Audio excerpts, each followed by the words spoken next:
Bismillah. Assalamualaikum warahmatullahi wabarakatuh.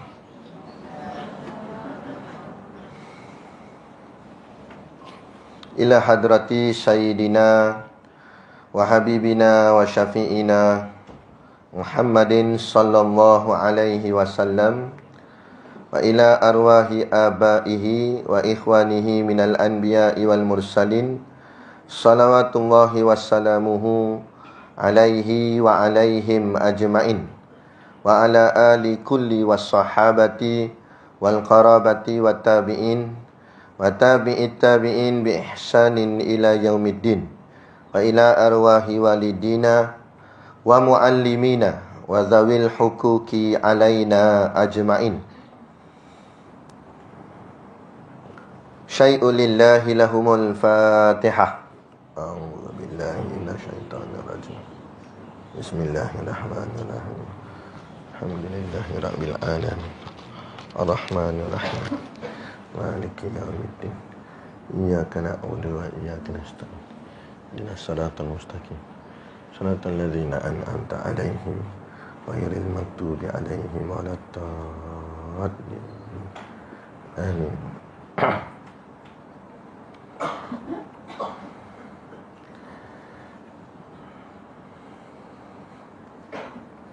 Bismillahirrahmanirrahim. Dengan nama Allah yang Maha Pemurah lagi Maha Mengasihani. Innal hamdalillahi nahmaduhu wa nasta'inuhu wa nastaghfiruh. Segala puji bagi Allah yang hanya kepadanya kita memuji, memohon pertolongan dan mohon keampunan. Wa na'udzu billahi min syururi anfusina wa min sayyiati a'malina. Dan kita berlindung kepada Allah Subhanahu wa taala dari kekejian diri kita dan kejahatan amalan kita sendiri. May yahdihillahu fala mudhillalah. Barang siapa yang diberi petunjuk oleh Allah, maka tidak ada yang dapat menyesatkan. Wa may yudlil fala hadiyalah. Dan barang siapa yang tersesat dari jalannya, maka tidak ada yang dapat memberinya petunjuk. Asyhadu an la ilaha illallah wahdahu la syarikalah. Aku menyaksikan bahawa tiada Tuhan melainkan Allah, yang esa tidak ada yang menyekutuinya. Wa asyhadu anna sayyidana Muhammadan abduhu wa rasuluh. Dan aku menyaksikan bahawa Nabi Muhammad sallallahu alaihi wasallam adalah hamba-Nya dan utusannya. Wassalatu wassalamu ala sayyidina wa syafi'ina Muhammadin sallallahu alaihi wasallam. Bermula selawat dan juga salam ke atas junjungan kita dan penolong kita, yakni Nabi kita Nabi Muhammad sallallahu alaihi wasallam wa ala alihi wa man walah ila yaumil qiyamah, dan ke atas keluarga baginda dan kepada pengikut-pengikut baginda yang setia sehinggalah ke akhir hari kiamat. Allah Subhanahu wa taala berfirman di dalam suratul Baqarah, lembu betina surah yang kedua pada ayat yang ke-32 daripada 286 ayat pada juzuk yang pertama. A'udzubillahi minasyaitonirrajim. Qalu subhanaka la ilma lana illa ma 'allamtana innaka antal alimul hakim. Sadaqallahul azim, yang bermaksud, qalu, malaikat itu menjawab, subhanaka, maha suci engkau ya Allah, la ilma lana, kami tidak mempunyai pengetahuan, illa ma 'allamtana, selain dari apa yang engkau ajarkan kepada kami, innaka antal alimul hakim, sesungguhnya engkau jualah yang maha mengetahui lagi maha bijaksana. Dan lagi di dalam surah Taha ayat 25 sehingga 28 daripada 135 ayat pada juzuk yang ke-16. A'udzubillahi minasyaitonirrajim. Qala rabbi shrah li sadri. Nabi Musa berdoa dengan berkata, wahai Tuhanku, lapangkanlah bagiku dadaku, wa yassirli amri, dan mudahkanlah bagiku urusanku, wahlul 'uqdatam min lisani, dan lepaskanlah simpulan dari lidahku, yafqahu qawli, supaya mereka faham perkataanku. Wala haula wala quwwata illa billahil aliyil azim. Dan tiada daya untuk kita menolak maksiat, dan juga tiada kekuatan untuk kita melaksanakan taat melainkan dengan pertolongan Allah yang maha tinggi lagi maha agung. Amma ba'd. Pertama-tama sekali kita merafakkan setinggi-tinggi kesyukuran kehadaratillah subhanahu wa ta'ala, yang dengan limpah dan kurnianya diizin oleh Allah subhanahu wa ta'ala pada kita pada pagi ini untuk sama-sama kita berada di dalam satu daripada taman-taman syurga Allah. Maka besar harapan kita, kalau di dunia lagi Allah sudah menerima dan mengizinkan kita untuk berada di dalam taman-taman syurga Allah seperti mana majlis ilmu kita pada pagi ini, moga harapan kita, moga-moga Allah pilih kita juga untuk berhimpun dan bersama di dalam syurga Allah nanti di hari akhirat kelak, insya-Allah. Amin ya rabbal alamin. Yang saya hormati pengerusi muslimat, bahagian muslimat, dan juga ahli jawatan kuasanya yang menjayakan program ilmiah di sini, yang amat disanjungi guru-guru agama, ustazah-ustazah yang hadir. Mohonlah ditegur kepada hamba yang fakir dalam bidang ilmu ini. Sekiranya apa yang disampaikan dan dikongsikan ada salah dan silapnya, yang kita kasihi ibu-ibu, pemudi-pemudi, dan adik kakak sekalian yang dirahmati Allah sekalian. Baik, perbahasan kita, tajuk kita pada pagi ini ialah berkenaan dengan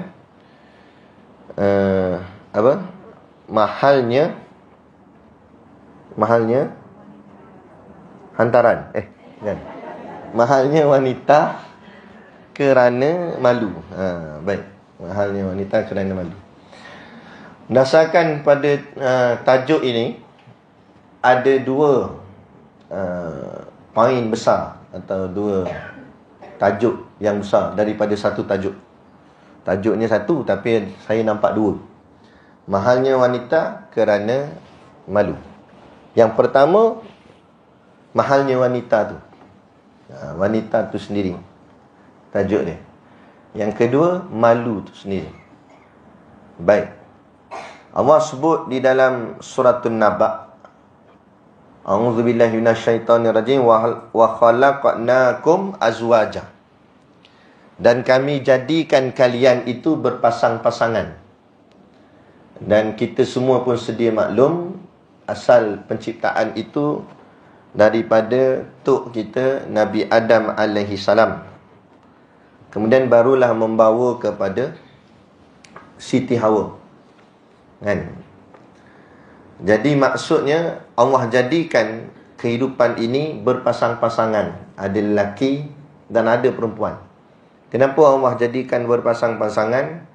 Kerana saling lengkap melengkapkan, saling lengkap melengkapi, atau dengan kata lain lagi, saling perlu memerlukan. Kerana kalau semata-mata dengan Nabi Adam sahaja belum cukup kuat, maka dihadirkan pasangan bagi Nabi Adam itu akan Siti Hawa untuk melaksanakan kerja-kerja yang diperintahkan Allah oleh Nabi Adam itu sendiri. Maka mesti ada supporter dia, mesti ada tulang belakang dia, mesti ada yang membantunya. Sebab itulah dijadikan Siti Hawa itu daripada tulang rusuk Nabi Adam alaihi salam. Saya tak tahulah, tapi ada sahabat saya ustaz ustaz jugalah, dia bagi tahu, dia kata kalau nak tahu pasangan kita tu berapa orang, kira tulang rusuk. Dia kata kalau dia kata kan, kalau tak cukup 4, maknanya 4 lah tu, dia kata. Kira-kira satu je lah, kata. Tak tahu, malam saya tak pernah kira lah pula. Tapi entah betul tak di kelentong saya ke apa, tak tahulah. Itu sikit lah kan. Baik, lelaki, perempuan. Baik. Dan perempuan itu tak boleh, kenapa hikmah dijadikan wanita itu selepas dijadikan Nabi Adam, ataupun juga dengan kata lain dijadikan wanita itu daripada tulang rusuk Nabi Adam. Maksudnya seperti mana yang Allah sebut di dalam Quran, ar-rijalu qawwamuna 'alan nisa. Maknanya lelaki itu menguasai atau memimpinnya akan perempuan itu. Kenapa perempuan itu perlu dibimbing, perlu dipimpin? Kerana perempuan ini, kata Nabi, dijadikan daripada tulang rusuk yang sifat tulang rusuk itu bengkok. Kan? Tulang rusuk itu bengkok. Lagi dibiar makin bengkok. Ngaku pun. Tapi kalau ditahan, nak ditegakkan, takut patah. Itulah wanita, atau itulah perempuan. Jadi sebab itu perempuan dia tak boleh berdiri sendiri. Terimalah hakikat, wahai kaum Hawa, bahawa kalian mesti memerlukan orang lelaki untuk memimpin kehidupan ini. Jadi jangan dengar budaya barat hari ini ataupun fahaman-fahaman daripada orang putih ke, orang bukan Islam ke, kafir yang kata kita orang perempuan boleh hidup tanpa lelaki, kan? Kerana itu sebenarnya bercanggah dengan sunnah dan bercanggah dengan hukum hakam agama. Kalau benar perempuan itu boleh hidup dengan sendiri, maka nescaya Allah jadikan Hawa itu daripada sendirinya, bukan daripada tulang rusuk Nabi Adam. Jadi jangan melawan hukum alam atau melawan hukum Allah yang telah Allah tetapkan. Jadi sehebat mana pun kita, terimalah kenyataan bahawa kita tetap memerlukan pasangan. Sebab tu di awal kuliah tadi saya sebut, Allah ada sebut dah, Allah khalaqakum, kan? Allah ciptakan kita ini zaujan, iaitu secara berpasang-pasangan, perlu memerlukan. Begitu juga orang lelaki sendiri pun, walaupun dia sembang kemas, tepuk meja terbalik cawan, dia tetap memerlukan seorang wanita. Betul? Sebab apa? Betul. Sebab apa? Sebab dia takkan terlahir kalau melainkan daripada wanita juga. Sehebat mana pun seorang pejuang agama ke, panglima perang ke, sehebat mana pun dia, lahir daripada seorang wanita, seorang perempuan. Tu mak saya ada di belakang. Ada. Kan? Malu lah mak saya, semua tengok. Baik. Kan? Tu maknanya gitu. Okey, baik. Itu berkenaan dengan wanita lah, yang berkait dengan perempuan. Kemudian kita nak bahas tentang masalah malu.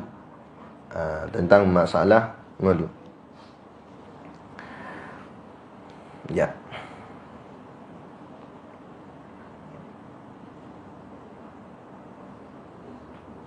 Dalam satu hadis Nabi yang berbunyi, Nabi menyebut bahawa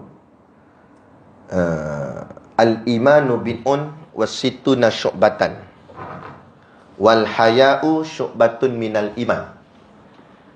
Al-imanu bid'un wasittuna syu'batan. Iman memiliki lebih daripada 60 cabang. Maknanya kalau nak bahas tentang iman ni, dia ada 60 cabang ni. Cabang-cabang iman tu.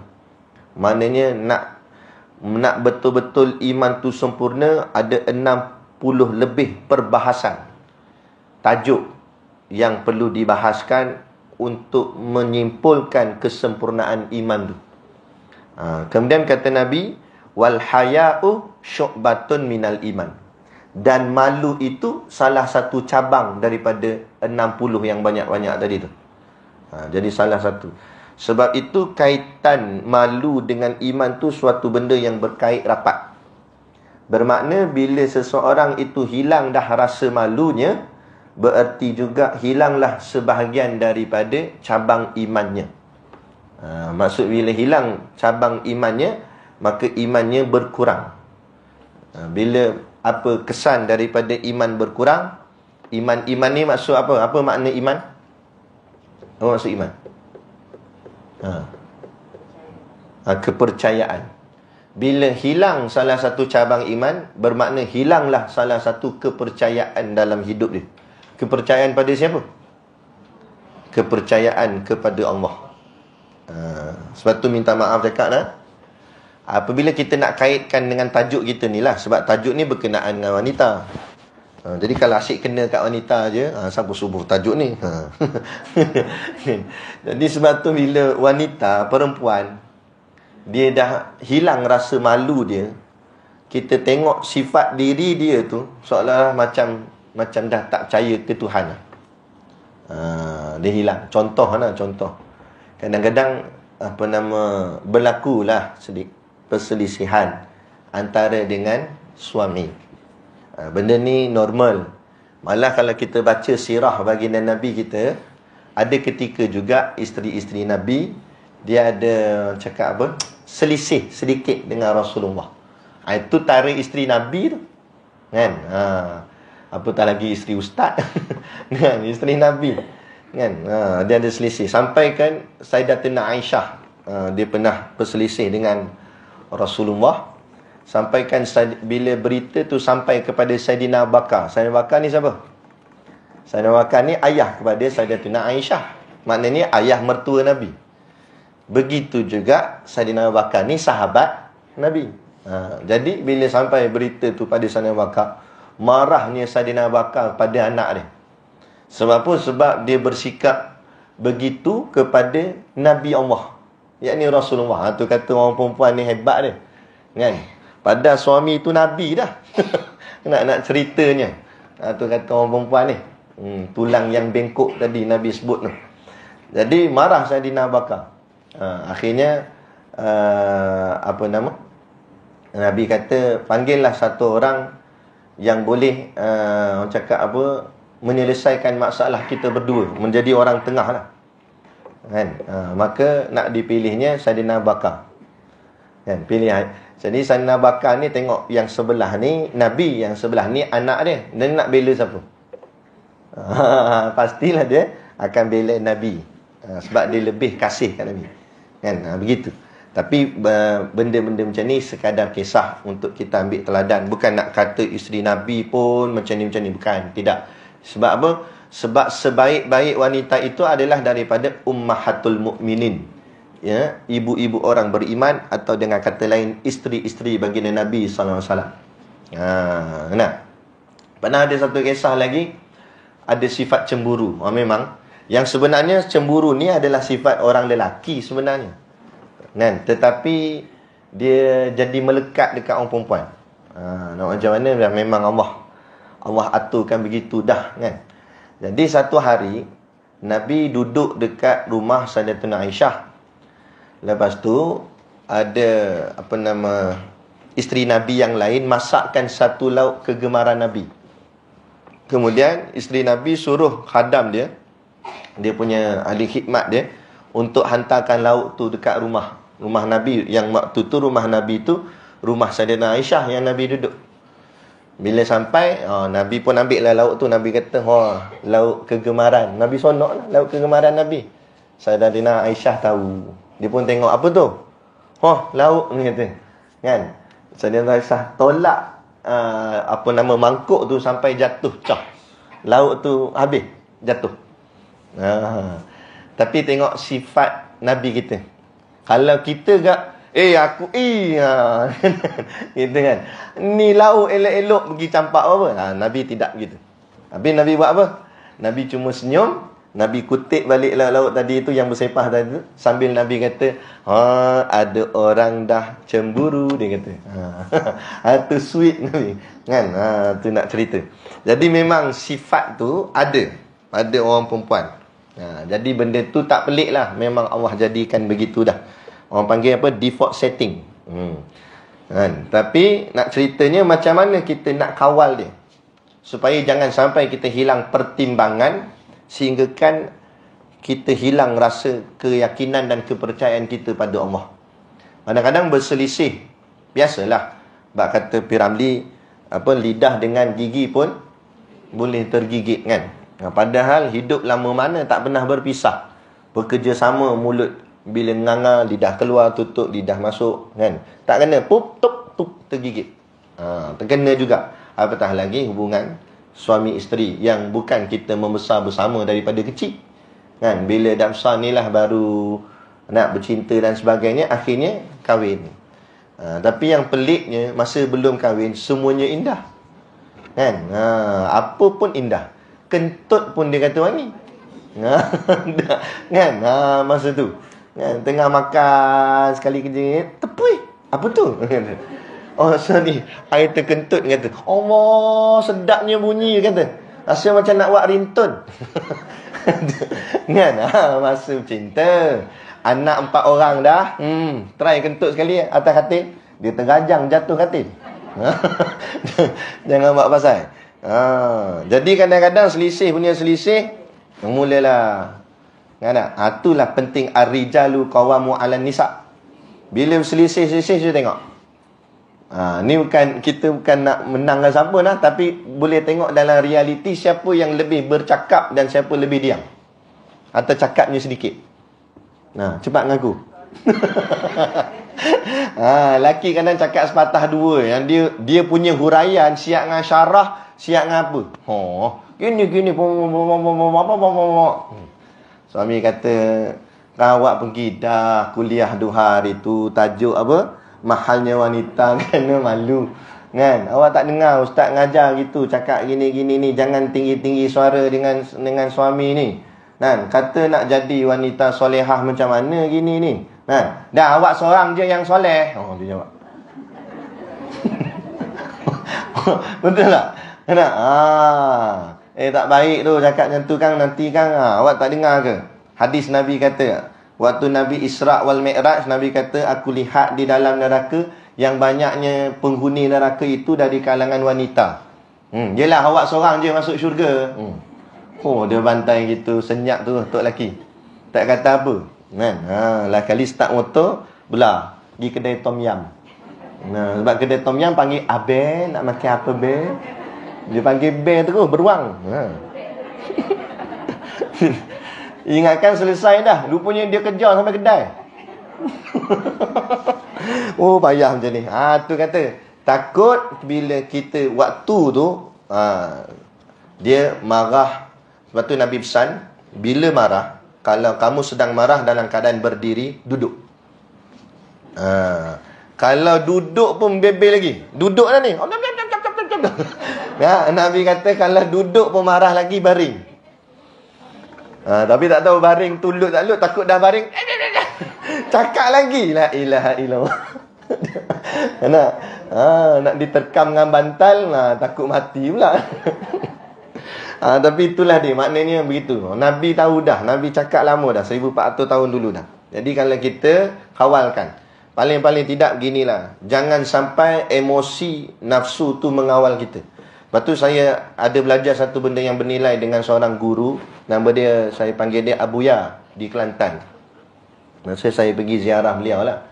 Dia kata dia ilmu ni dia ambil daripada guru dia. Dia kata kita ni dalam diri kita ni ada yang dipanggilnya hati, ada yang dipanggilnya akal, ada yang dipanggilnya ruh, dan ada yang dipanggilnya nafsu. Ada 4 ni kata. Okey. Yang pertama tadi saya sebut apa? Hati. Hati ni dia tempat merasai. Dia tempat perasaan. Contoh kita hati kita ni tempat memilih. Kita nak milih sesuatu. Kita ada pilihan mengikut hati kita. Kita nak pilih apa? Kan? Yang kedua, akal. Akal tu tempat berfikir untuk menolong si hati ni. hati tadi untuk nak memilih. Kita nak pilih apa? Nak pilih makan nasi lemak ke roti canai. Kan? Jadi akal difikirkan mana lebih kenyang. Kan? Mana lebih, orang cakap apa? Puas hati lah sebagai contoh. Ataupun harga mana lagi murah. Kita nak cari murah je. Yang ketiga apa? Roh. Roh ni dia berkait dengan jiwa. Jiwa yang selalu berkait dengan roh ni hal-hal akhirat, hal-hal ibadah dan sebagainya. Yang terakhir, nafsu. Nafsu ni dia berkait dengan emosi yang sebenarnya. Emosi. Kadang-kadang makan tu dari segi hati dah pilih. Contoh nasi lemak. Dari segi akal, pun akal tu dah fikir habis dah bahawa nasi lemak ni berbaloi daripada makan roti canai. Nasi lemak ni, nasi dia kenyang lah, boleh tahan mungkin sampai tengah hari. Akal dah fikir gitu. Hati pun dia tilik dengan hukum hakam agama. Nasi lemak ni halal, tak ada masalah, boleh makan. Sampai kat emosi ni kadang-kadang gagal. Apa? Dia kata, nasi lemak ni pedas sangat lah pula. Dia ada je, dia akan mencari satu benda yang menyebabkan emosi dia tak suka ataupun tak tenang.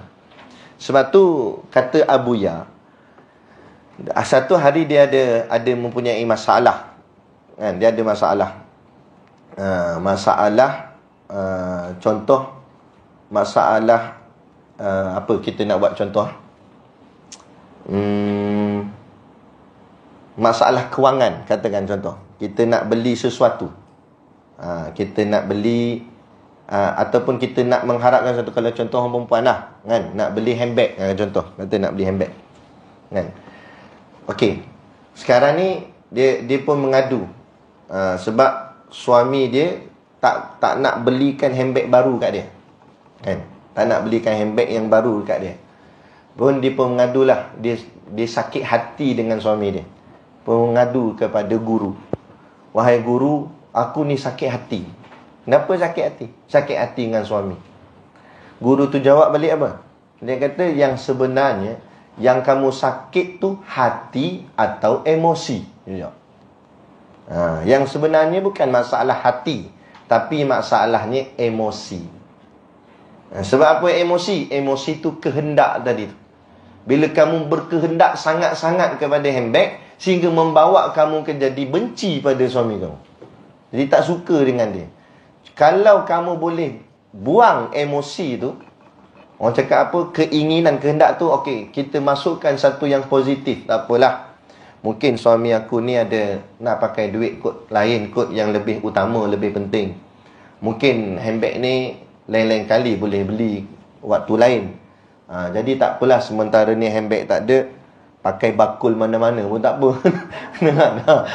Kalau kita masukkan positif punya thinking tadi, pemikiran kita, akal kita, hati kita, kan, emosi tu akan kalah macam tu saja. Akhirnya keadaan akan jadi normal balik, akan jadi selamat. Jadi yang menjadi punca adalah kerana emosi kita. Kerana kita suka terlalu mengikut emosi. Itu masalah. Betul ke tak? Nampak? Memang kita suka ikut emosi. Jadi apa yang kita boleh buat dalam hidup kita ni, kontrol emosi tu. Kalau rasa emosi tu mengganggu, buang dia. Buang emosi tu. Sebab emosi tu sekadar makhluk yang hanya duduk untuk mengganggu yang lagi tiga. Jadi hati terganggu, roh terganggu, akal terganggu. Padahal tiga ni semua baik. Hati baik, akal baik, roh baik.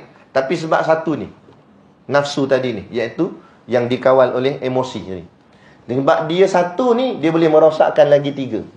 Bila emosi terganggu tadi tu, nafsu, sebab dia fikirkan sakit hati ni sangat pada suami ni tadi, akhirnya dia hilang akal pertimbangan. Itu yang dia cakap kot suka, sampai dia tak fikir dah dengan siapa dia bercakap, kan?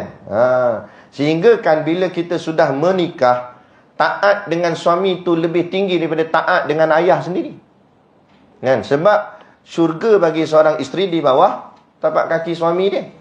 Sebab tu Nabi kata, seandainya kalaulah manusia itu boleh sujud pada manusia, nescaya aku dah perintahkan bahawa perempuan-perempuan sujud kepada suaminya. Makna nak cerita taat pada suami tu. Tapi bila kerana emosi mengawal diri dia, nafsu tadi kawal, hilang lagi 3 ni. Akal hilang pertimbangan, hati hilang, roh hilang. Dah jadi tak macam, itulah yang saya sebut tadi, bahawa wal haya'u nisful iman. Malu itu sebahagian daripada iman. Bila hilang sudah rasa malunya, dia tak kira siapa-siapa dah, kan? Dia akan bercakap dengan suami dia dalam keadaan yang dia tak fikir apa dah. Ikut dia je. Sebab setan pun dah. Setan pula duduk tepi kipas, bubuh lagi. Hang tak ingat yang tahun lepas punya. Dia ungkit yang dulu-dulu. Sungguh ni Nabi sebut dalam hadis. Nabi kata dalam hadis, sehingga kan apa sahaja kebaikan yang kamu pernah buat pada dia, disebabkan satu saja kesalahan dan kesilapan kamu, wahai lelaki, suami, dia tak nampak kebaikan yang lain, dia nampak satu tu yang besar.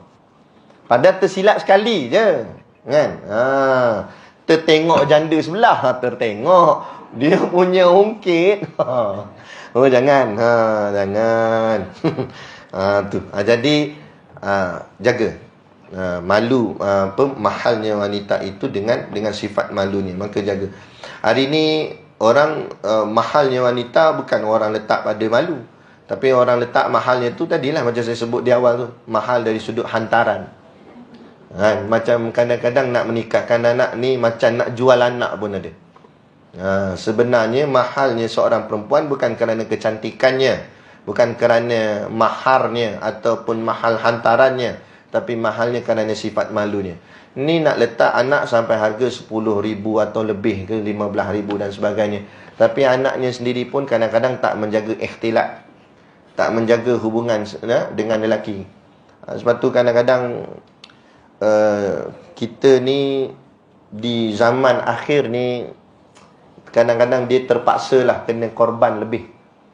Kena korban lebih. Dalam hadis Nabi kata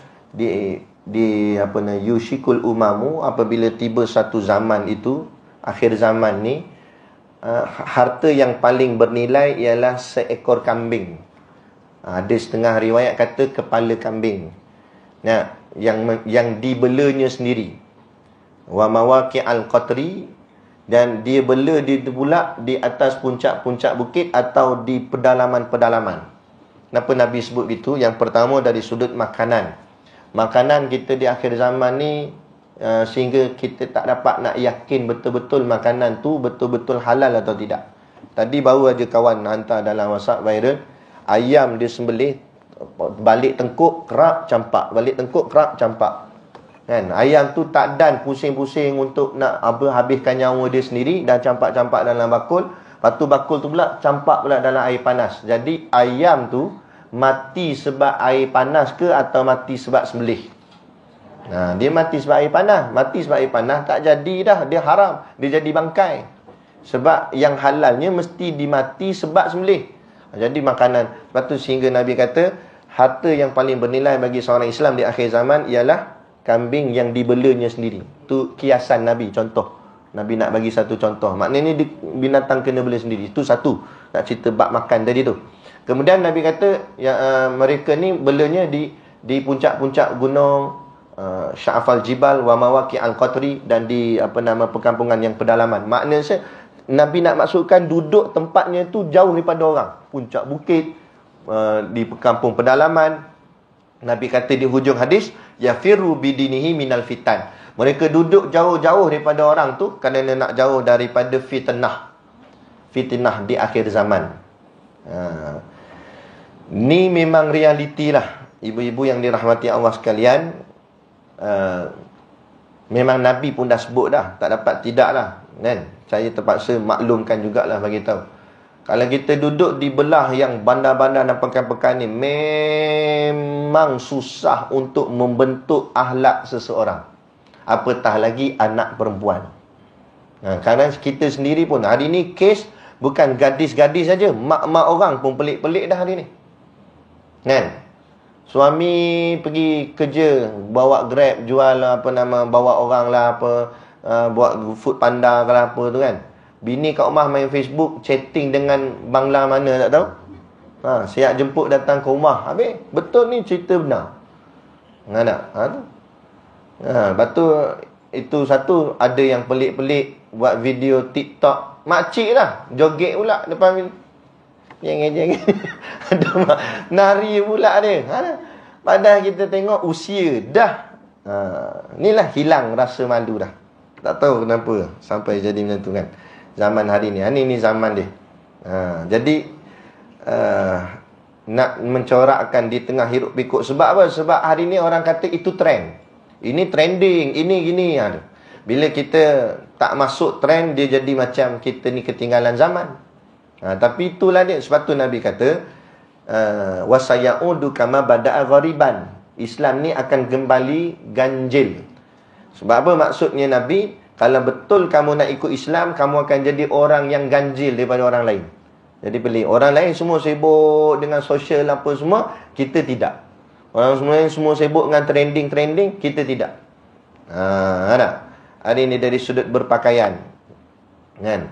Bahaya kalau orang perempuan berpakaian yang bertabaruj, yang berlebih-lebihan, dengan warna yang terang-terang, dengan corak yang ni macam-macam, dengan manik-manik apa semuanya, betul tak campur lagi dengan wangian-wangian, sehingga menyebabkan bila lalu di hadapan lelaki sampai toleh ke arah dia.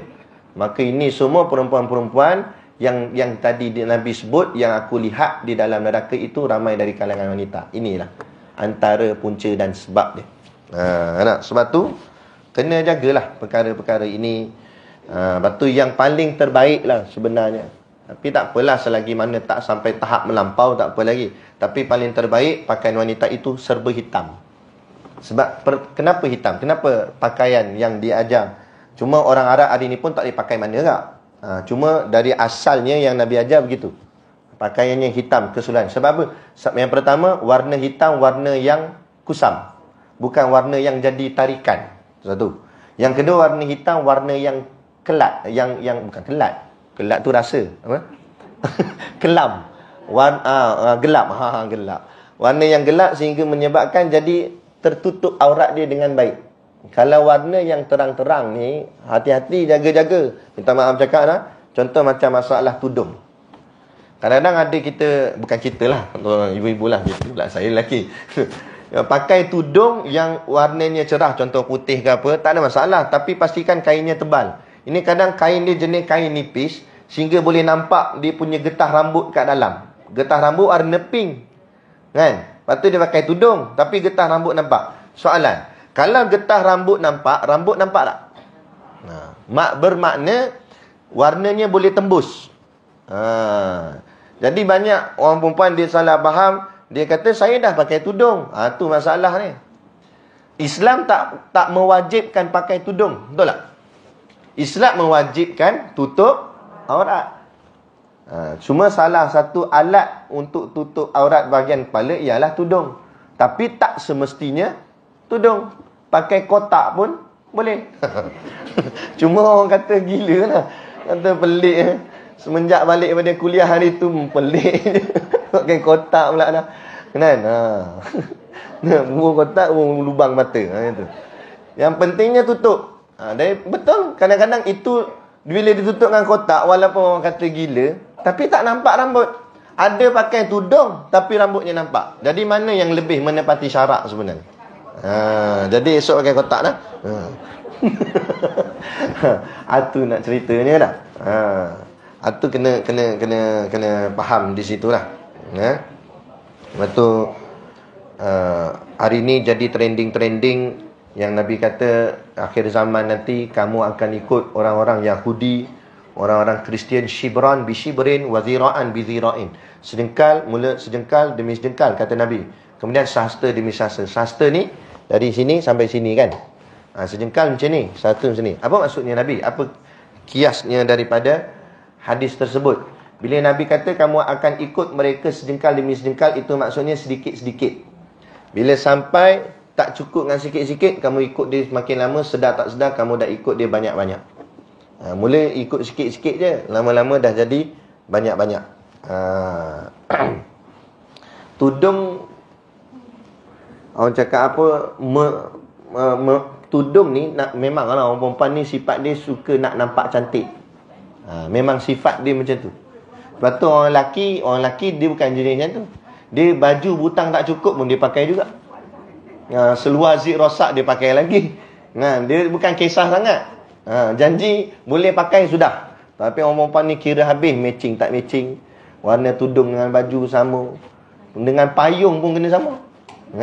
Jadi bila dia nak dinampak cantik, boleh. Islam tak larang, tapi jangan sampai melebih-lebih. Dan sepatutnya yang patut kita nak hias sungguh-sungguh dalam rumah. Luar rumah ni biasa-biasa sudah. Bisya-bisya sudah. Dalam rumah jangan. Ni, mata lentik gini. Nampak? Lipstick tebal macam ni, bibir asal kecil jadi besar. Sampai suami keluar balik dia. Takut dia. Dia kata, ada apa pula dalam rumah ni? Tak pernah aku jumpa lagi. Tu itu yang sepatutnya. Tapi kita minta maaf lah kadang-kadang suasana masyarakat ni lah, sebab tu nak memanglah keadaan zaman hari ni sampai Nabi kata yafiru bidinihi minal fitan, mereka lari untuk selamatkan diri daripada fitnah-fitnah di akhir zaman ni. Kalau kita hidup dalam masyarakat di luar ni kadang payah sikitlah. Tapi kalau mampu larilah ke pondok-pondok, ke pedalaman ke sikit supaya jangan campur dengan orang sangat. Tapi kalau tak mampu nak buat begitu, duduk juga di tempat bandar di ini, tapi iman kena kuat sungguh. Bagi lagi nak didik anak-anak tu. Tu yang situ. Kadang-kadang kita bahagian orang dewasa ni mungkin kita dah cakap apa tak ada apa sangat, ni bahagian anak ni. Kadang-kadang tu dia berfashion tudung ni, pusing kat sana, masuk kat sini, buh kat atas, jerut sini. Lah kali tak boleh menapah. Kadang over sangat. Yang sebenarnya, jaga ni anak-anak perempuan, tolong pesankan, sampaikan.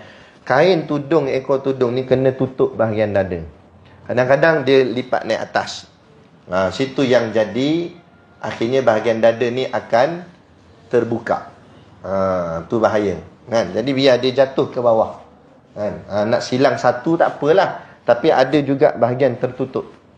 Supaya dia menutup bahagian hadapan. Betul, kalau betul-betul ikut agama tu yang Nabi kata tu, nak ikut agama di akhir zaman ni macam menggenggam bara api. Kalau nak komplain banyak benda tak kena dengan kehidupan kita zaman hari ni. Bagi contohlah, yang bekerja penjawat awam ke apa, unit uniform macam polis ke apa kan, tudung buat masuk dalam baju. Macam mana? Tak boleh sebenarnya. Nurse. Tu yang ramai orang suka pergi hospital tu. Bukan sakit sangat. Tapi nak jumpa nurse. Tu kadang. Tu jadi masalah. Jadi masalah. Sebab tu benda-benda macam ni lah dia jadi hilang sudah rasa malu. Tak tahulah, macam saya sendiri orang lelaki pun kadang-kadang kalau pakaian kita macam nipis-nipis pun kita dah rasa macam kekok. Kok lagi orang perasan nak kita punya apa seluar ke apa kan. Tu rasa macam tu. Tapi kita pelik tengok orang perempuan dia boleh pakai seluar jenis ketat tu. Nak sarung pun susah. Tu agak kalau nak pergi tandan macam mana? Belum sempat buka lagi habis dah. Kan? Tapi pelik dia sanggup. Ni sebab apa? Malu tadi. Sebab apa? Sebab dia lebih mementingkan supaya orang memandang kepada dia. Daripada mikirkan, padahal kalau ikut hidup tu susah juga nak pakai seluar ketat ni tu. Kan? Tapi dia sanggup tak apa, susah biar orang pandang. Ni masalah. Yang ni yang kita nak kena kikiskan perasaan begitu. Jadi ubah. Biar suami yang suka pandang kita, bukan suami-suami orang kat luar sana suka pandang kita. Ubah benda tu. Dan itu yang kita kena tanamkan dalam diri dan masyarakat kita, orang perempuan dan juga ahli keluarga kita lah, khususnya anak-anak perempuan kita. Lepas tu kadang-kadang menjaga anak perempuan ni susah. Bukanlah susah sebenarnya, orang lelaki pun susah juga. Cumanya sebabkan orang perempuan ni banyak pantang larang dia. Sehingga kan dalam satu riwayat kata orang perempuan ni ada lebih kurang 70 ekor iblis ikut dia. Seorang perempuan 70 ekor duduk keliling kan, duduk kat bahagian-bahagian anggota badan dia, sehingga kan jadi anggota badan tu jadi tarikan untuk orang lelaki melihat. Sebab tu yang sepatutnya Kalau ikut Ustazah Hasmak pun kata, orang perempuan tak boleh pakai seluar. Walaupun apa jua alasan dengan kata seluar ni longgar, seluar ni besar ke dan sebagainya, macam mana pun keadaan bila namanya seluar, dia akan ikut bentuk kaki. Maknanya dia akan jadi rupa kaki. Dia tetap ada celah. Melainkan kalau seluar tu dipakai dalam, kemudian dipakai kain, itu tak apa. Jadi makna ada kain yang tutup bahagian seluarnya. Tapi kalau contoh sukan, cikgu-cikgu sekolah, minta maaf cakap, mengajar PJ, pendidikan jasmani di sekolah, pakai t-shirt, pakai seluar track. Kalau sekolah rendah boleh tahan lagi lah, budak-budak tu tak reti sangat. Tapi kalau sekolah menengah, jadi macam mana? Budak-budak tu dah akil balik. Budak-budak lelaki, sebab tu dia suka tengok cikgu dia. Lepas tu kalau PJ dia sonok sangat, kalau matematik dia malas ngaji. Kan? Jadi akhirnya itu semua sudah berlaku yang dipanggil sebagai muqaddimatuz zina. Sebab tu Allah sebut dalam Quran, wala taqrabu zina, jangan kamu takrab. Takrab ni maksudnya dekat. Jangan kamu dekat dengan zina. Allah tak kata wala taf'alu zina, jangan kamu buat zina. Sebab yang sebenarnya asal haram ialah zina tu sendiri. Zina tu yang haram, zina tu yang jahat, zina tu yang dosa. Jadi sepatutnya ayat Allah kata wala taf'alu zina, jangan kamu buat zina. Tapi Allah tak guna perkataan taf'alu. Tapi Allah guna wala taqrab, jangan dekat. Maksudnya walaupun jahat tu tak buat lagi, zina tu tak buat lagi, dekat pun jangan. Sebab apa?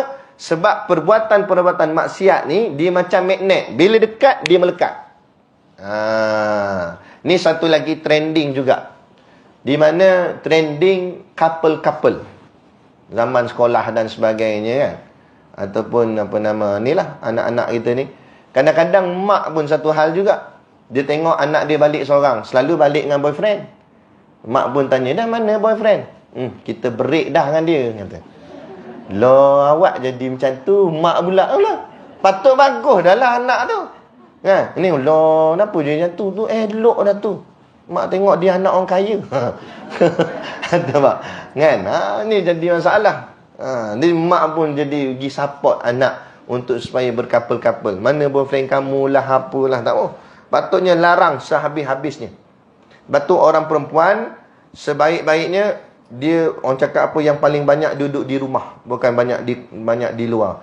Saya sempat pengalaman pergi ke negara Yaman, di kota Tarim.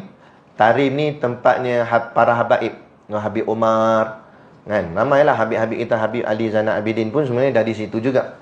Ni semua nasab cucu cicit baginda Rasulullah SAW. Ni semua nasab keturunan Nabi yang ada di sana, di Tarim ni. Masa saya berada di Tarim, kan, sepanjang saya berada di Tarim, nak jumpa orang perempuan, bukan nak jumpa, nak tengok perempuan pun susah. Sebab di Tarim dia dah siapkan ada laluan untuk muslimah. Itu orang perempuan je boleh lalu, orang lelaki tak boleh lalu. Dia ada lorong dia. Kalau pengajian dia pun asing, ini kelas untuk wanita saja, untuk muslimah saja, ini muslimin saja. Sampaikan pasar pun ada namanya pasar wanita, suq nisa, kan? Pasar untuk perempuan. Dalam pasar tu orang perempuan je boleh pergi, orang lelaki tak boleh. Orang lelaki tak boleh. Kalau dia menyamar pakai niqab, tak tahulah. Kali keluar suara, ini berapa? Kan? Tapi nak ceritanya begitu. Bila saya tengok macam ni kan, agak-agaknya ini ikut cara suasana di zaman Rasulullah. Ini walaupun saya tengok negara Yaman ataupun Tarim tu sendiri, kita tengok mundur. Kalau dari segi ekonomi dan duniawi, kita jauh lebih banyak daripada dia. Kita dengan sana mana ada jalan berturap, semua pasir. Rumah dibuat daripada, bukan batu, kita ni batu simen. Rumah dia dibuat daripada tanah. Tanah tu kumpul-kumpul buat ni petak. Kan? Sebab sana dia jarang hujan. Jadi tak apalah dia buat daripada tanah. Kita sini buat tanah. Tengah makan untur gitu. Orang jiran sebelah nampak, oh tengah makan ke? Dia jatuh sebab hujan kan. Sana jarang hujan. Jadi dia, tapi nak cerita suasana hidup dia, saya duduk seminggu, daripada seminggu 7 hari tu, 2 hari je ada elektrik. Hari bakinya tak ada elektrik. Sana hidup susah.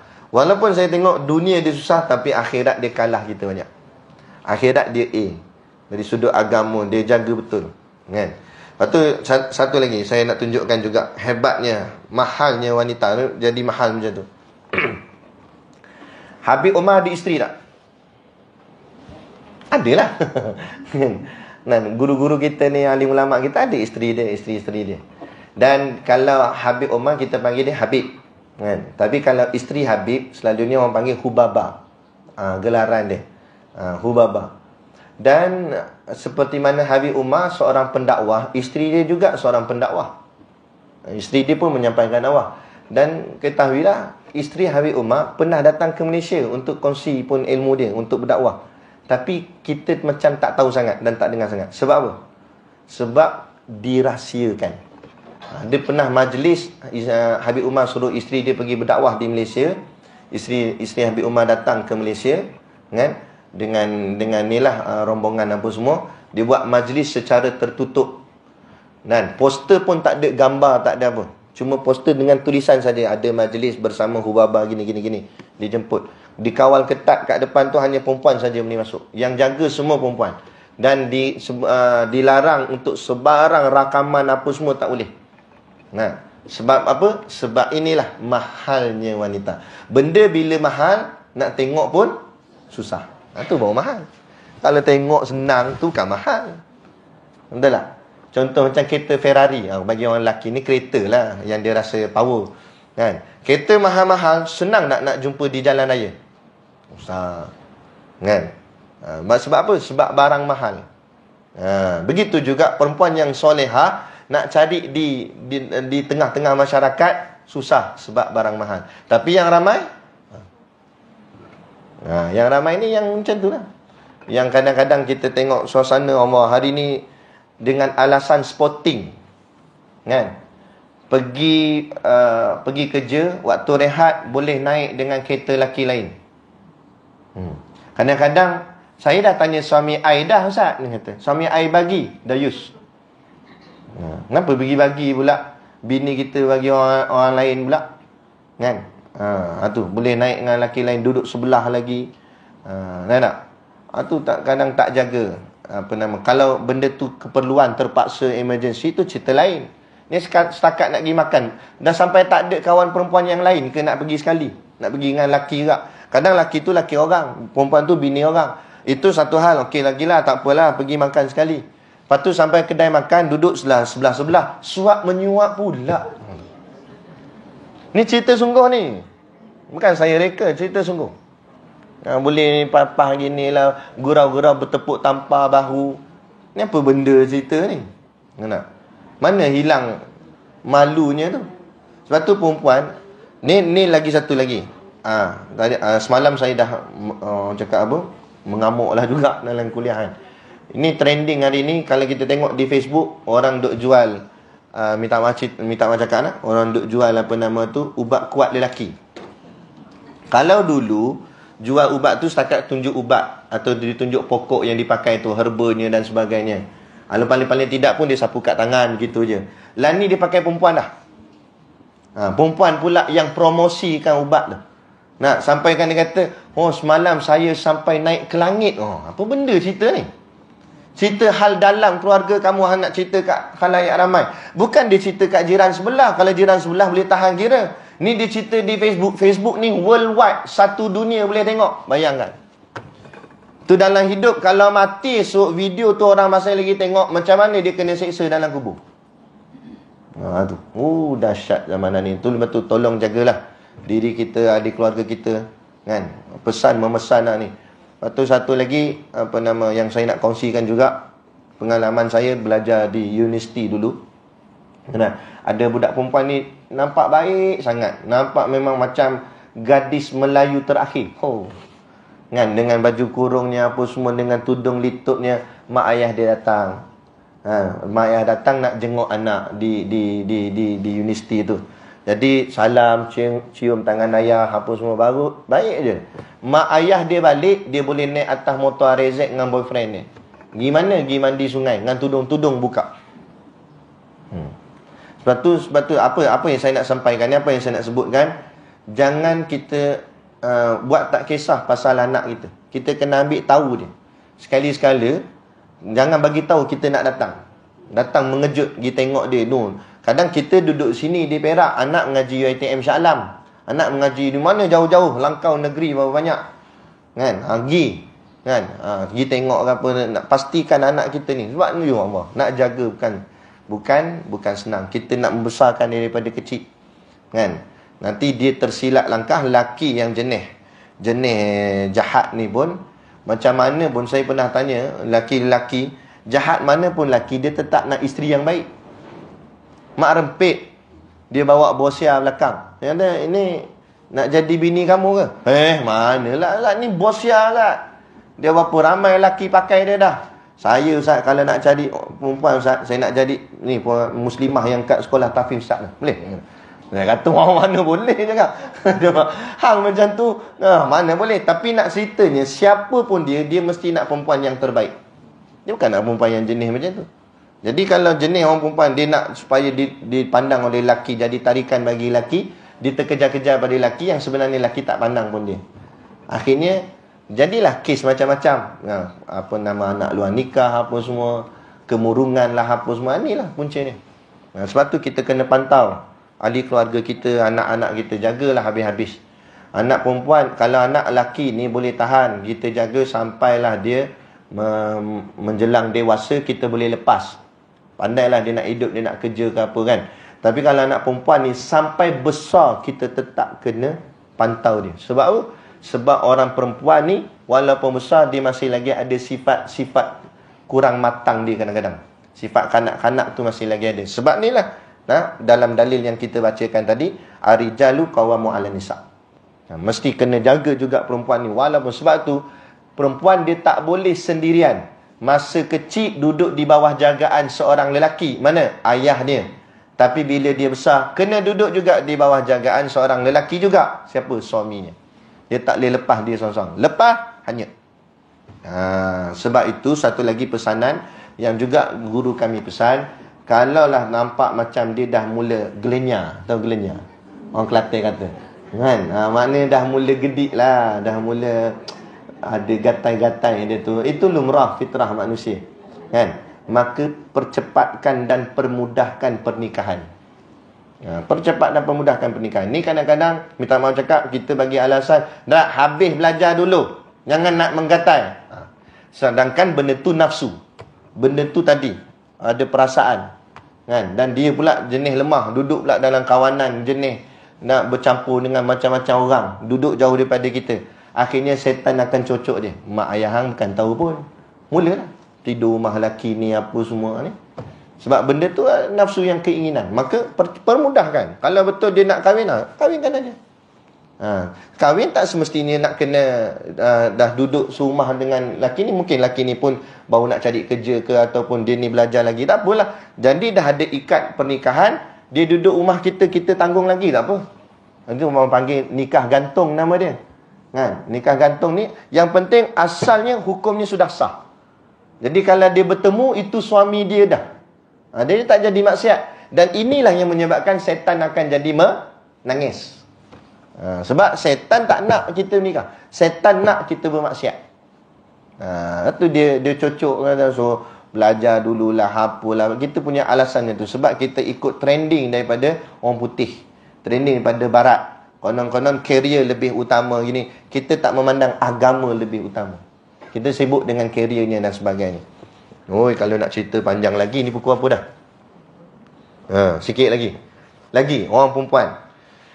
Hari tu saya buat daurah bahagian haid, nifas, istihadah. Ini pun satu permasalahan bagi orang perempuan, wanita ni. Kadang-kadang dia berlaku, kalau haid dia normal tak apa lagi. Haid dia sama je. Kalau berlaku haid dia berubah-ubah tiap-tiap bulan, menyebabkan nanti ada masa yang bukan haid, istihadah, tapi dia tak semayang dan dia kena qada balik. Sehingga kan kadang-kadang qada semayang, dia pernah kami dapat satu kes 2 bulan berturut. 2 bulan dia kena qada semayang. 1 hari 5 waktu. Kalau 2 bulan 60 hari dah. 60 kali 5. Tekan-tekan kalkulator pun tulis. Ui, banyak kata dia. Mampu hang. Jadi bila jadi macam tu, ada orang perempuan kata, orang macam tu macam mana Ustaz, banyaknya saya nak kena qada. Ni lah jawapan dia. Itu sebab Islam ajar orang perempuan tak digalakkan bekerja. Sebab kerja orang perempuannya di rumah. Untuk buat ibadat, untuk jaga anak, untuk masak, untuk melayani suami. Tapi hari ni dia dah jadi satu trend. Itulah kita anak sebut tadi. Satu trend yang dibawa oleh barat supaya orang perempuan ni boleh survive sendiri. Kononnya boleh hidup sendiri. Supaya dia berkerjaya. Supaya dia tak memerlukan orang lelaki. Akhirnya bila dia sibuk dengan kerja, tanggungjawab sebenar sebagai seorang wanita gagal. Tak dapat layan suami. Tak dapat nak jaga anak-anak dan sebagainya. Kan? Kemudian tak dapat melaksanakan tuntutan yang diperintahkan Allah. Mungkin kadang-kadang qada yang nak kena tanggung tu banyak. Masalah haid dia dan sebagainya. Ni jadi satu masalah sebenarnya. Sebab itu kalau betul-betul lah nak ikut Islam, banyak perkara kita terpaksa tune balik dan tak ikut cara zaman hari ni. Itu yang disebut sebagai mengikut Islam di akhir zaman ni seolah-olah menggenggam bara api. Orang lain semua macam ni, kita saja buat cara lain. Payah, bukan senang. Bukan benda yang mudah. Orang lain sibuk cari duit apa semua. Atau ada juga alasan kata, tapi suami saya gaji kecil Ustaz, kalau saya tak kerja juga nanti nak tampung keluarga. Itu yang kita panggil tadi emosi. Kadang-kadang keinginan hidup kita tu nak taraf tinggi. Sebab tu akhirnya jadi tak cukup. Itu satu sebab. Kadang-kadang nak supaya pakaiannya power, keretanya power, apa semua power. Sedangkan kita tak ukur baju badan sendiri. Jadi kalau kita tahu kemampuan kita takat tu sudahlah. Jangan kita nak ikut trend. Sebab tu kata tadi, kalau kita duduk di pedalaman, kalau kita ada duit sikit pun kita rasa kita dah okey. Tapi kalau duduk di bandar tu yang jadi persaingan. Tengok jiran sebelah bawa masuk perabot baru. Dia tengok kat langsir. Kan? Ada. Jadi masalah jadi macam tu. Itu satu. Yang kedua, mungkin juga dah Ustaz, saya tak adalah membeli sangat tapi tetap tak cukup gaji suami dia kerja biasa je, gaji dia rendah. Jadi kalau sebenarnya tak juga kita boleh bagi alasan kita kena bekerja. Mungkin kita boleh berniaga daripada rumah. Ni lagi mudah. Berniaga pakai online. Tak semestinya kena ada kedai dan sebagainya. Pakai online je. Jual apa-apa kan. Ataupun kadang orang perempuan dia pandai buat apa, kek dan sebagainya, ikut tempahan. Ada orang order baru buat. Lepas tu mintalah siapa-siapa pergi hantar. Atau suami dia tolong hantar kat rumah orang tu. Dah. Kan selesai. Jadi boleh juga untuk nak bantu suami. Jadi tak ada alasan. Jadi sebab itu mujahadah wanita di akhir zaman ni lagi kena kuat.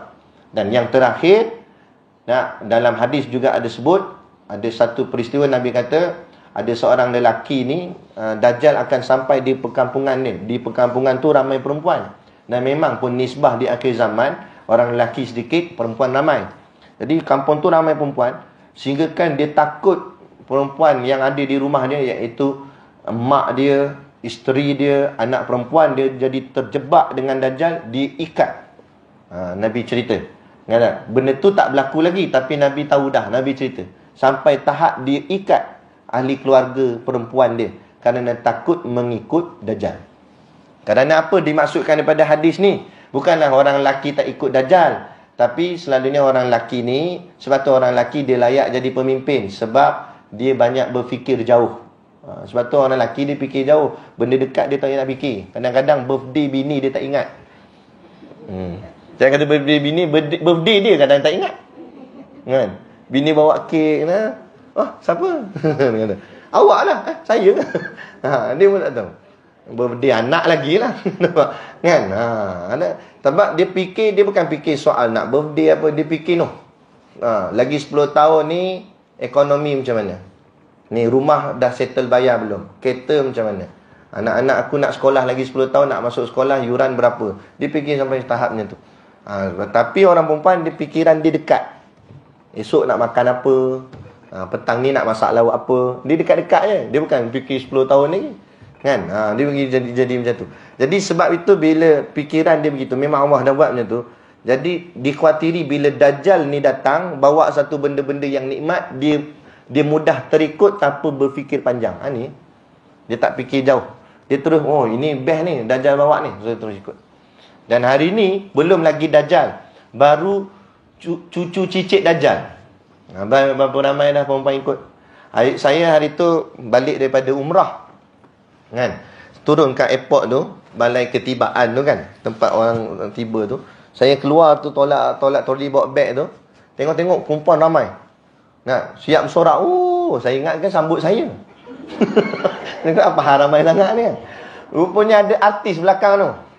Kan? Tapi saya tak kenal lah artis Korea ke mana, saya tak tahu. Menjerit macam histeria. Saya memang senyum. Ingatkan saya ke belakang. Artis Korea dia sambutnya. Kan? Ni perempuan-perempuan ni. Itu belum Dajjal sungguh datang. Tu baru cucu cicit Dajjal. Dah tergila-gila dah. Apa yang digila sangat pun, kadang sampai menangis-nangis. Kalau peliknya sampai menangis. Nah, konsert Coldplay hari tu, ada budak perempuan, nah, dia dapat tiket, Allah cium, macam tu. La ilaha illallah. Kita ingatkan tiket pergi umrah ke apa? Tiket pergi umrah cium macam tu, tak apalah, kan? Sebab cinta ke Nabi. Ni habis. Betul, tolonglah jaga habis-habis. Sebab tu kita kena pantau telefon anak-anak. Kalau dia letak password, tegur, cakap, mak dan ayah ada hak untuk tengok telefon anak. Kan? Ada hak. Kalau boleh jangan bagi dia beli sendiri telefon. Sebab bila dia beli sendiri, kadang-kadang kita kena nak ajar anak kita berdikari, kita bagi dia duit, suruh dia simpan dan dia beli sendiri. Bila dia beli sendiri, dia akan rasa ni hak dia. Bila dia rasa ni hak dia, mak ayah tak boleh masuk campur. Telefon ni saya punya, saya beli sendiri. Asal ayah nak tengok pula, asal mak nak tengok pula. Jadi kalau kita yang beli, itu hak kita. Kalau dia marah ni apa? Telefon ni mak yang belikan untuk kamu. Jadi mak ada hak untuk nak tengok. Jangan bagi dia duit sangat. Bila dia duduk dalam jagaan kita, jangan bagi dia duit. Melainkan dia dah besar. Sebab tu lagi-lagi orang perempuan. Kalau orang lelaki tak apa lagi, dia boleh berdikari hidup. Orang perempuan ni. Sebab tu macam tadi saya sebut, ingat, orang perempuan dia tak boleh lone ranger dia seorang. Dia mesti tetap macam mana, apa jua keadaan pun mesti di bawah jagaan. Selagi mana dia belum nikah, bawah jagaan dia ayah. Lepas dah menikah, bawah jagaan dia suami. Masa tu kita lepas dia tak apa dah. Sebab suami dia yang akan tanggung dia. Kan? Jadi, telefon cek. Tengok apa, dengan siapa dia berkawan. Dia selalu mesej siapa. Pantau. Bukan kita nak busybody. Tapi sebab ku anfusakum wa ahlikum nara. Allah sebut. Jaga diri kamu dan ahli keluarga kamu daripada neraka. Nak ke kita masuk syurga? Anak masuk neraka. Tergamak ke kita? Kita kalau di dunia ni pun anak kita terbakar kat dalam rumah. Nah, mesti kita nak selamatkan dia sebab api. Kita tak sanggup tengok anak kita dibakar. Dah takkan kita sanggup tengok anak kita dibakar di hari akhirat. Kan? Sebab tu kita kena jaga benda-benda macam ni. Dan kena ada pemantauan. Dan didiklah sehabis-habisnya supaya tanam bahawa mahalnya seorang perempuan itu bukan pasal lawa, cantik dan sebagainya. Tapi mahalnya kerana sifat malu dia. Sebab itu, kalau yang diajar Nabi ni, tak apalah. Orang tanya saya juga, adakah tutup muka ni, bernikab ni sampai tahap wajib? Tidak. Kan? Dia sunat sahaja. Tapi kalau sampai boleh menimbulkan fitnah, dia boleh jadi wajib. Maksud fitnah ni mungkin muka dia terlampau cantik sehingga bila lalu dia semua orang nak tengok. Maka dia kena tutup. Dan juga kadang-kadang hari ni nikab juga jadi satu trend. Orang pakai nikab, anak-anak gadis, kan? Pada asalnya dari segi syariat dia baik. Tapi bila dah menikab, tunjuk pula dekat video. Padahal tujuan bernikab tadi untuk melindungi wajah. Tapi kalau dah tunjuk dekat video, tu bukan melindungi, tu lagi nak pamer. Buat pula video TikTok apa semua sambil pakai nikab ni. Gini, yang pelik tangan bengkok ni. Kita ingatkan dia cacat ke apa. Rupanya style dia bagi nampak gedik dia tu. Ni masalah kan. Jadi mencemarkan imej Islam, mencemarkan sunnah baginda Nabi, sunnah isteri-isteri Nabi dan sebagainya. Jadi kalau dah tutup, maknanya memang tutup. Jadi sebaik-baik seorang wanita yang banyak duduk di rumah. Jangan banyak keluar. Sebab tu dalam solat berjemaah pun, lelaki paling afdal di masjid, perempuan paling afdal di rumah. Yang sebenarnya solat berjemaah, perempuan afdalnya di rumah. Melainkan ada majlis ilmu, ada kuliah, kan? Itu pun sepatutnya kuliah agama lelaki yang pergi dengar kuliah. Suami yang wajib. Bila sampai rumah, dia pula buat kuliah untuk isteri dan anak-anak dia. Jadi orang lelaki patut yang mengaji kitab. Balik rumah, dia pula buka kitab dekat rumah. Tapi takutlah dia balik rumah buka kitab ni pun terbalik buka. Anak kata terbalik bah lah. Jadi kalau lelaki dia tak mampu nak sampaikan ilmu pada isteri dan anak, maka dia kena bawa isteri dan anak dia ke masjid untuk belajar bersama. Macam tu, ikut kaedah asal. Tapi pelik di tempat kita ni, kuliah muslimin ada tu, dia tak ada khusus kuliah muslimin, dia kuliah umumnya. Tapi yang ada kuliah muslimat. Macam kita ni. Kuliah muslimat. Yang sepatutnya kuliah muslimin tu yang utama. Sebab lelaki yang wajib mengaji betul, bukan muslimat. Muslimat ni dia mengaji dengan suami dia. Yang sepatutnya begitu. Tapi tak apalah, nak buat macam mana, kita buat apa yang kita mampu, asalkan kita niat untuk jaga agama kita. Dan jagalah maruah, jagalah nilai mahal yang telah Allah letakkan pada seorang perempuan. Perempuan ni memang sangat-sangat mahal. Kenapa dikatakan mahal? Apa saja pada tubuh badan dia, pada diri dia, suara dia, tak kira lah apa pun ada yang pada diri dia, semuanya orang cakap apa, power, hebat, mahal. Betul? Jari dia mahal, walaupun tak tengok muka lagi, kan? Macam budak tafiz kan, dia di sekolah tafiz, mana campur lelaki perempuan. Sekali tu nak balik ke kampung, duduk tunggu bas kat bus stop, duduk gini. Ada orang perempuan duduk sebelah, dia tak nak tengok lah, dia tafiz kan, pakai serban, dia jeling gitu je. Dia jeling budak perempuan tu duduk sebelah, budak perempuan tu gerak jari gini, berdarah hidung. Ada mak kata, jari pun cantik dah. Itulah kata mahal. Sebab tu lagi tutup lagi mahal. Gitu. Sebab dia barang mahal. Insya Allah. Kalau dah insya, itu maksudnya dah habis. Kira sedikit sebanyaklah kita dapat pencerahan dan pendedahan. Lagi-lagi kita berada di akhir zaman. Dan jangan hanya terhenti di sini, dakwah kita sampaikan pada jiran-jiran, anak-anak, jaga keluarga kita, adik-beradik, dan sampaikan supaya terus terjagalah wanita muslimah ni, wanita Islam ini terus kekal mahal di dunia lagi di akhirat. Insya Allah. Jadi cukup sekadar tu apa yang dapat dikongsi dan disampaikan. Moga-moga memberi sedikit sebanyak kefahaman. Kalau tak banyak sikit pun jadilah, insya-Allah. Jadi cukup sekadar tu. Wabillahi taufiq wal hidayah. Sebelum tu, di luar sana ada boleh. Ya. Di rumah juga. Tadi yang disebut tadi tu, ulama sebut tu untuk solat fardu pun afdal di rumah, apatah lagi solat sunat. Sebab tarawih ni sunat aja. Jadi afdalnya buat di rumah. Buat dengan anak-anak ke.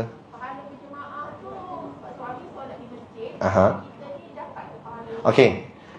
Ni soalan ni pun pernah ditanya kepada Syekh Nuruddin. Maka Syekh kata, yang mendapat pahala solat berjemaah, solat di masjid orang lelaki. Habis orang perempuan macam mana? Maka orang perempuan masjid ni itu rumah. Mana dia semayang di rumah dengan sebab nak menjaga maruah, nak jaga auratnya dan sebagainya. Maka dia semayang di rumah tu mendapat pahala macam semayang di masjid juga. Maknanya pahala dia pahala besar dah. Satu, pahala menjaga maruah, pahala taat suami. Tapi kalau nak pergi juga, dia kena pergi dengan suami. Pergi sendiri tu yang jadi apa, memang ada ulama contemporary, ulama yang moden kata boleh dengan syarat tidak timbul fitnah. Betul. Memang boleh pun. Cuma jelas kalau lebih baiknya, kalau kira lebih afdalnya, itu di rumah. Lebih terjaga. Tapi kalau pergi juga, adakah berdosa? Tak sampai tahap berdosa. Selagi mana kita tak buat benda yang haram lah. Janganlah pula pergi tu jeling kat Tok Bilal. Tu orang jadi masalah. Kan? Tok Bilal pula mau meninggal bini. Tu contoh lah kan. Boleh tak menjawab soalan? Jadi cukup sekadar tu lah. Saya ni kalau makin lama makin merepek. Okey, di luar sana ada produk perniagaan untuk menampung sekolah pondok dan tafiz kami lah. Jadi bolehlah tengok-tengok, membeli sambil menderma. Dan ini juga keberuntungan seorang wanita itu, kerana perempuan lah yang banyak membeli. Jadi harap-harap hari ni habis, insya-Allah. Nah, jadi cukup sekadar tu. Wabillahi taufiq wal hidayah. Assalamualaikum warahmatullahi wabarakatuh. A'udzu billahi minasyaitonir rajim. Bismillahirrahmanirrahim. Alhamdulillahirabbil alamin wassalatu wassalamu ala asyrafil anbiya'i wal mursalin wa ala alihi wa sahbihi ajmain. Allahumma taqabbal minna salatana wa du'aana innaka antas samiul alim wa tub alaina innaka antat tawwabur rahim. Allahumma ja'al dinana dinan nabi Muhammadin sallallahu alaihi wasallam wa islamana islamal muslimin wa imana imanal mu'minin wa salatana salatal khashiin wa a'malana a'malas salihin wa niyatana niyatal mukhlisin wa dhunubana ya Allah dhunubal mustaghfirin wa hayatana hayatal ulama wa mautana bimauti syuhada wa adkhilnal jannata ma'al anbiya'i alaihimus salatu wassalam. Rabbana atina fid dunya hasanah wa fil akhirati hasanah wa qina adzabannar wa qina adzabannar wa qina adzabannar. Wassallallahu ala khairi khalqihi sayyidina Muhammad wa ala alihi wa sahbihi wasallam. Subhana rabbika rabbil izzati amma yasifun. Salamun alal mursalin walhamdulillah Rabbil alamin. Amin ya rabbal alamin. Taqabbalallahu minna wa minkum.